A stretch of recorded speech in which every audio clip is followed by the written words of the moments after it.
नमस्कार, मैं शालिनी और आप देख रहे हैं नेशन न्यूज। आपकी आवाज आई। बढ़ते हैं आज की बड़ी खबर की ओर। केदारनाथ धाम के आज से खुल गए कपाट, जानिए मंदिर की क्या है कहानी।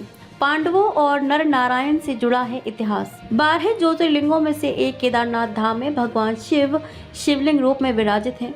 हिमालय क्षेत्र में स्थित केदारनाथ धाम करीब 6 महीने बंद रहता है और गर्मियों में भक्तों के लिए खोला जाता है। भगवान केदारनाथ धाम के कपाट विधि विधान के साथ आज 2 मई 2025 शुक्रवार को सुबह 7 बजे आम भक्तों के दर्शन के लिए खोल दिए गए हैं। बड़ी संख्या में भक्त पहले दिन बाबा केदार के साथ ही अखंड ज्योत के दर्शन कर रहे हैं। भगवान शिव के इस धाम का इतिहास भगवान विष्णु के अवतार नर नारायण, पांडव और आदि गुरु शंकराचार्य से जुड़ा है। जानिए केदारनाथ धाम से जुड़ी खास बातें।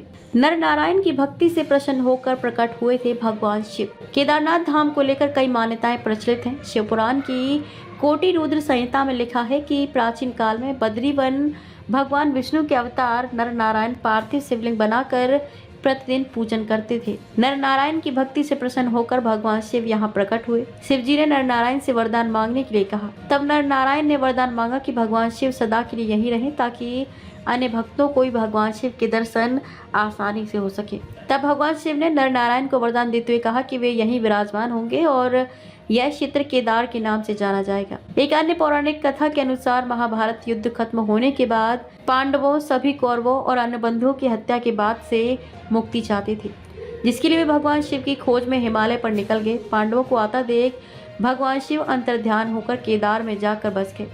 जब पांडवों को पता लगा तो वे भी केदार पर्वत पहुंच गए। जब पांडव केदार पर्वत पहुंचे तो भगवान शिव ने उन्हें देखकर भैंसी का रूप धारण कर लिया और पशुओं के बीच चले गए। भगवान शिव के दर्शन के लिए पांडवों ने योजना बनाई, जिसके बाद भीम ने एक विशाल रूप धारण कर अपने दोनों पैर केदार पर्वत के ऊपर फैला दिए। सभी पशु भीम के पैरों के बीच से गुजर कर निकल गए, लेकिन जब भैंसी के रूप में भगवान शिव ने पैरों के बीच से निकलने की कोशिश की तो भीम ने उन्हें पहचान लिया। भगवान शिव को पहचान कर भीम ने भैंसी को पकड़ने की कोशिश की।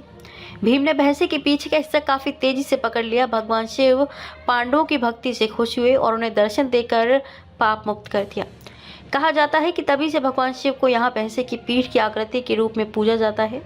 मान्यता है कि भैंसे का मुख नेपाल में निकला, जहाँ भगवान शिव पशुपतिनाथ के रूप में पूजे जाते हैं। केदारनाथ धाम में स्वयंभू शिवलिंग स्थापित है। मान्यता है कि स्वयंभू शिवलिंग का अर्थ है जो स्वयं प्रकट हुआ। कहा जाता है केदारनाथ मंदिर का निर्माण पांडव राजा जन्मेजय ने कराया था और बाद में मंदिर का जीर्णोद्धार आदि गुरु शंकराचार्य ने करवाया था। अब तक के लिए बस इतना ही। फिर होगी आपसे मुलाकात। तब तक के लिए नमस्कार और देखते रहिए नेशन न्यूज, आपकी आवाज।